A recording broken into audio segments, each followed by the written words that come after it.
Finoptions. So I would say everybody who want to do the financial modeling course or getting into the companies who deliver this kind of services, I would say everybody must visit the Finoption, because the four most important thing I felt in this Finoption is ambience. Here the ambience very friendly, faculty is very friendly, and you have a proper place to work here. After the lecture, this is not like the other institutions. You have a cafeteria, you do the gupshups with your friends and all, and have lunch with the faculty, Gaurav sirs.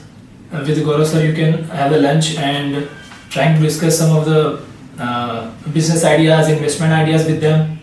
So it's very, very friendly nature of the Gaurav sir.